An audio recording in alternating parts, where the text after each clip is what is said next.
Roland Penrose said that African art in its style has 4 distinct qualities. These are blocked out features, ferocious expressions, geometric shapes, and vitality.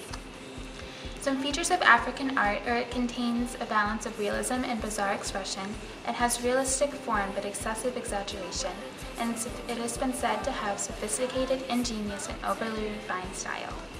A painting done by Picasso called Demoiselle d'Avignon had the most African influence on the West in his artwork. One thing Picasso believed is the power of art to reinstate the power of sorcery, to disrupt our lives and change our behavior, all things African art were believed to do. Several European artists from the late 18th century began to collect African art. They were emerging from the avant-garde style, and this urged viewers to think of the meaning behind the art and also create their own opinions. A new appreciation began for African art and its style. People recognized the richness in materials, themes and purposes, spectrum of material, and transitions and syntheses, as well as art began to be appreciated for the aesthetic value. Traditional African culture has impacted modern-day Western culture through art forms such as painting, sculptures, and music.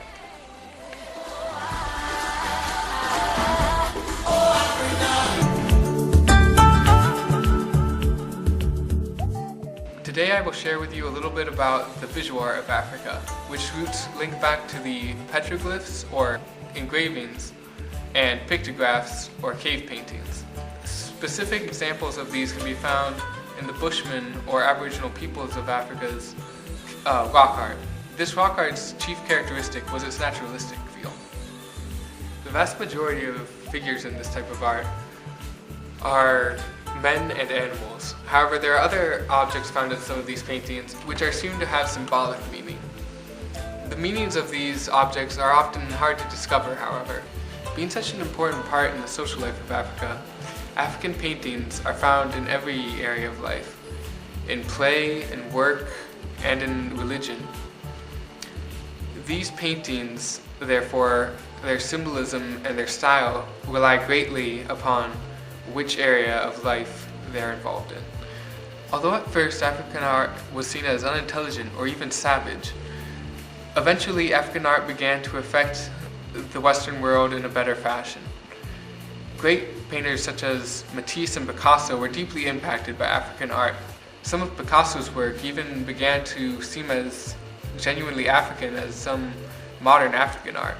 Pablo Picasso and Matisse were both very influential in the spread of African art in the Western world. They studied in Paris, where many other artists were influenced by African art as well. Another famous artist, the Western painter Max Weber, was also deeply impacted by African art. After he came to Paris and saw how many artists, including Picasso and Matisse, were so deeply affected by African art.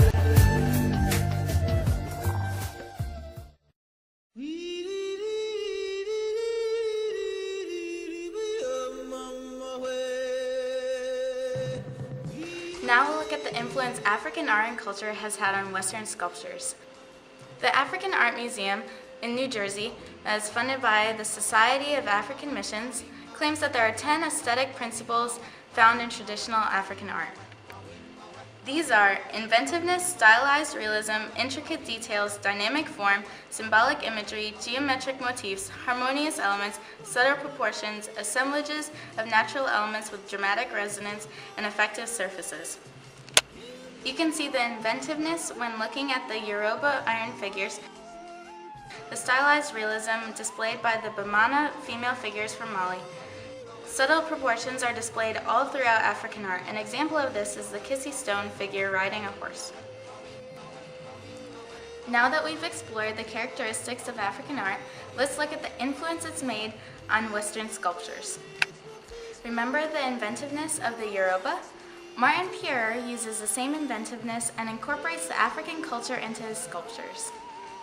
Pierre, a born American, went into the Peace Corps for 2 years, and while in Sierra Leone, he developed an admiration for their craftsmanship and learned their techniques. An example is his sculpture CFAO, which is the same name as the 19th century French trade company, which suggests themes of trade, colonialization, and cultural exchange.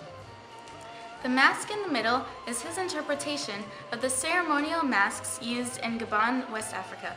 What a wonderful display of symbolic themes. Another very important Western sculptor comes from Romania, Constantine Brâncuși. Let's take a look at his work, The Kiss, done in 1916.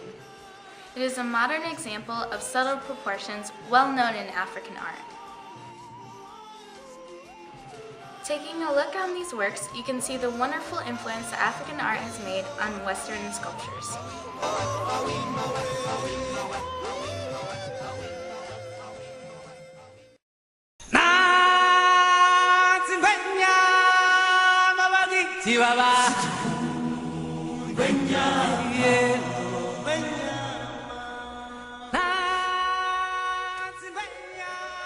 African music can be seen as one of the original influences in modern-day music.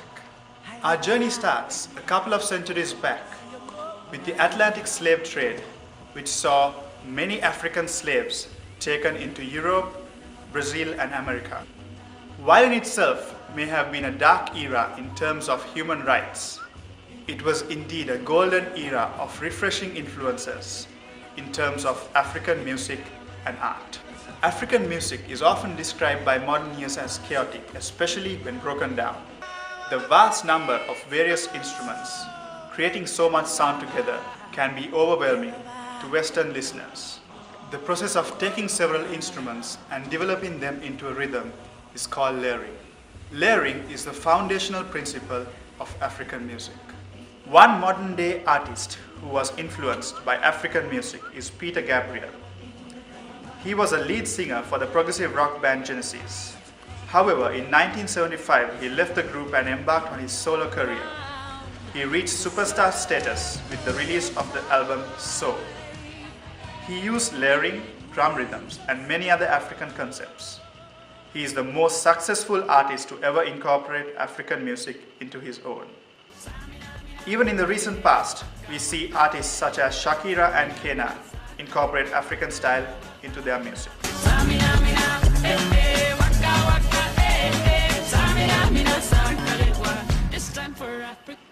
Many movies such as The Lion King and Madagascar use music with African influence in them. I like to move it, move it. I like to move it, move it. I like to move it, move it. You like to move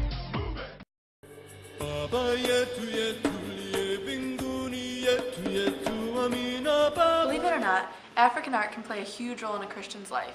However, there are many negative aspects to African art that Christians should be aware of. One thing is totem poles. Many Christians around the globe have totem poles in their homes as decorations, but have no idea what they actually mean. The little animals on the pole all actually have different spiritual meanings. For example, a frog is known for bringing wealth, and an owl is respectful and symbolizes souls of the departed. Totem poles were something that native Africans worshipped and truly believed in. African masks, however, have more spiritual meaning than the totem poles do. When they create them, they believe that when worn, spirits will be able to communicate to them through the mask. This is why they are worn at many events such as weddings and funerals. Even though these Africans have a lot of negative ways of living, there are a lot of positives about their spirituality. Many African villages would have a priest that would orally pass down stories he knew about God and would help the villagers see how terrible that their spirit worshiping was. Today in Africa, many American missionaries have been able to go to these spiritual villages and show the people there how wrong their acts are. They do not need masks to communicate to the one true God, and they don't need totem poles to provide for their needs. So many from our country have been able to preach the gospel and shed a light into these natives' lives.